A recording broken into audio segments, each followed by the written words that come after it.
차트의 데뷔 모양이 보입니다. 두 번 바닥을 찍었습니다. 이제 오를 일만 남은 것 같습니다. 매수 버튼을 누릅니다. 그리고 세 번째 바닥이 나옵니다. 이게 더블 바텀을 절반만 이해하고 있을 때 벌어지는 일입니다. 더블 바텀은 분명히 강력한 반전 패턴입니다. 수십 년치 차트 데이터를 통계로 분석한 연구들에 따르면 조건이 제대로 갖춰진 더블 바텀의 상방 돌파 성공률은 60% 중후반에 달합니다. 그런데 이 수치에는 전제가 있습니다. 패턴이 제대로 완성된 경우에 한해서죠. 오늘은 더블 바텀을 만들어내는 시장의 실제 논리부터 FX에서 거래량을 읽는 법, RSI로 가짜 신호를 거르는 법, 그리고 넥라인 돌파 이후 두 번째 기회까지 한 번에 정리해드립니다. 더블 바텀의 구조는 단순합니다. 1차 저점, 반등, 2차 저점, 넥라인 돌파. 많은 분들이 두 치의 저점이 나오면 올라가는 거 아닌가요? 라고 생각합니다. 아닙니다. 기술적 분석의 고전적인 정의에 따르면 더블 바텀은 두 저점 사이의 중간 고점, 넥라인을 상방 돌파해야 비로소 완성됩니다. 패턴이 보인다고 완성이 아닙니다. 2차 저점에서 반등했다고 완성이 아닙니다. 분석 타임프레임의 캔들 종가 기준으로 넥라인을 넘어야 패턴이 성립합니다. 이 한 줄의 차이가 수익과 손실을 가릅니다. 두 저점 사이의 간격도 중요합니다. 저점 사이 간격이 최소 수주 이상 떨어진 패턴이 며칠 만에 형성된 패턴보다 통계적으로 더 신뢰할 수 있습니다. 너무 빠르게 형성된 W는 각 저점에서 독립적인 매수세가 확인되지 않은 겁니다. 강력이 있어야 시장이 그 가격대를 두 번 테스트하고 두 번 지켜냈다는 의미가 생깁니다. 더블 바텀에서 초보 트레이더들이 가장 많이 놓치는 게 거래량입니다. 그런데 여기서 먼저 짚고 가야 할 게 있습니다. FX 외환 시장에는 중앙거래소가 없습니다. 주식처럼 실제 거래량 데이터가 집계되지 않습니다. MT4나 MT5에서 볼 수 있는 볼륨은 틱 볼륨입니다. 가격이 얼마나 자주 움직였느냐를 나타내는 수치입니다. 완벽한 실거래량은 아니지만 방향성을 읽는 데는 충분히 유효합니다. 이걸 전제로 깔고 이야기를 이어갑니다. 더블 바텀의 이상적인 틱 볼륨 패턴은 이렇습니다. 1차 저점 형성 과정, 틱 볼륨이 상당히 많습니다. 하락 추세의 마지막 구간에서 패닉 매도가 쏟아지기 때문입니다. 1차 저점 이후 반등, 틱 볼륨이 다소 줄어드는 경우가 많습니다. 추세가 완전히 바뀐 건 아직 아닙니다. 2차 저점 형성 과정, 여기가 핵심입니다. 2차 저점으로 다시 내려오는 과정의 틱 볼륨이 1차보다 줄어드는 것이 이상적입니다. 매도세가 소진되고 있다는 신호라고 보면 됩니다. 같은 가격까지 내려왔는데 팔려는 힘이 빠졌다? 이게 진짜 바닥의 냄새입니다. 2차 저점에서 반등할 때 틱 볼륨이 다시 늘어야 합니다. 매수세가 실제로 들어오고 있다는 확인이기 때문입니다. 넥라인 돌파 시, 틱 볼륨이 눈에 띄게 증가해야 합니다. 틱 볼륨 없는 넥라인 돌파는 가짜 돌파일 가능성이 높습니다. 한 문장으로 정리하면 하락할 때 힘이 빠지고 반등할 때 힘이 붙어야 진짜 더블 바텀이다. 사실 틱 볼륨만으로는 부족합니다. 그래서 필요한 기술적 분석의 고전적인 원칙 중 하나가 모멘텀 다이버전스를 통한 반전 확인입니다. 더블 바텀에서는 이렇게 작동합니다. 차트에서 가격은 1차 저점과 2차 저점이 거의 같은 수준에 있습니다. 그런데 RSI를 동시에 보면 2차 저점에서 RSI가 1차 저점보다 더 높은 위치에 있습니다. 가격은 같은 바닥인데 모멘텀은 이미 바닥을 치고 돌아선 겁니다. 이걸 불리시 다이버전스라고 합니다. 하락 에너지가 이미 소진됐다 는 걸 RSI가 먼저 보여주는 겁니다. 반대로 2차 저점에서 RSI도 1차보다 더 낮다면 매도 압력이 아직 살아있다는 뜻입니다. 그 더블 바텀은 한 번 더 의심하세요. 여기에 캔들 패턴을 더하면 확신도가 한 단계 올라갑니다. 캔들스틱 분석에서 오랫동안 강조해온 원칙이 있습니다.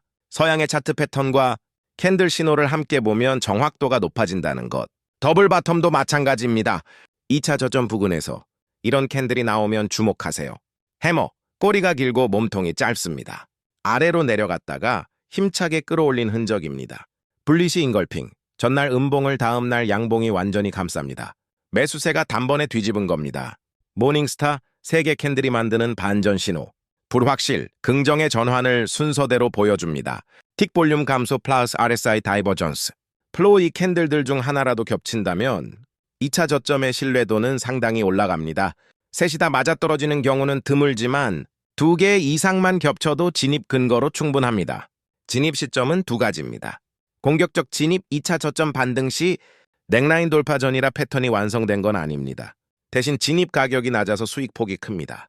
다만 여기서 들어가려면 조건이 있습니다. 앞서 얘기한 틱 볼륨 감소, RSI 다이버전스 캔들 신호, 이 중 2가지 이상이 겹쳐야 합니다. 하나도 확인되지 않는데 W 모양만 보고 들어가면 절반만 이해한 진입입니다. 손절 기준은 명확합니다. 분석 타임프레임 기준으로 2차 저점 아래에서 캔들 종가가 마감되면 패턴 무효화입니다. 미련 없이 끊습니다. 안전한 진입은 넥라인 돌파 확인 후 패턴이 완성된 이후입니다. 성공 확률이 통계적으로 더 높습니다. FX는 레버리지가 있어 잘못된 진입의 손실이 빠르게 커집니다. 패턴에 익숙하지 않은 분들은 이 타이밍을 권장합니다. 목표가 계산은 이렇게 합니다. 두 저점과 넥라인 사이의 수직 거리를 재서 넥라인 돌파 지점 위로 그만큼 더하면 됩니다. 예를 들어 두 저점이 1,400원이고 넥라인이 1,450원이라면 높이는 50원.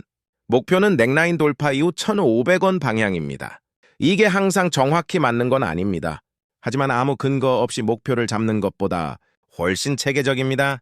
지금부터 말씀드릴 내용은 가장 덜 알려진 내용입니다.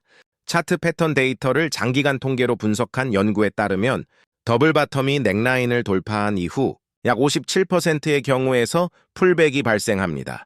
풀백이란 돌파 이후 가격이 다시 넥라인 근처로 되돌아오는 현상입니다. 처음 돌파할 때 진입하지 못했다면 여기가 2번째 기회입니다.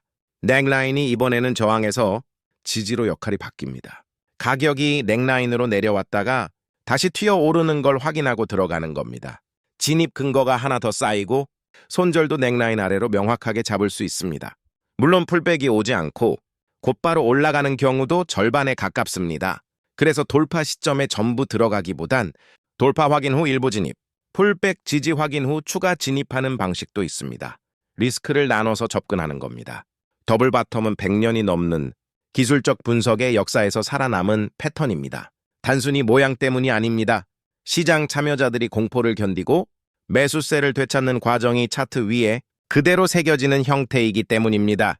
그리고 그 과정은 틱 볼륨, RSI 캔들의 동시에 흔적을 남깁니다.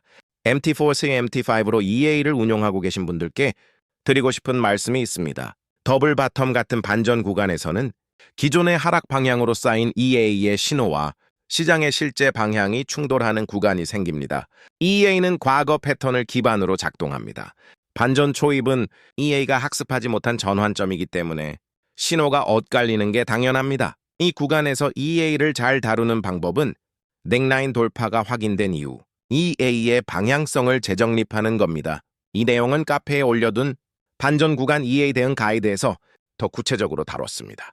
오늘 영상에서 다 못 풀어낸 체크리스트도 거기서 이어집니다.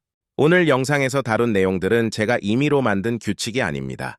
수십 년간 시장을 분석해온 기술적 분석가들이 공통으로 강조한 것들을 FX 실전에 맞게 다시 정리한 겁니다. 모양만 보고 들어가는 것과 구조를 이해하고 들어가는 것 사이에는 생각보다 훨씬 큰 차이가 있습니다. 다음 편은 4부작 마지막 더블탑입니다. 왜 나는 항상 고점에서 파는 게 이렇게 어려울까? 이 질문의 답이 거기에 있습니다.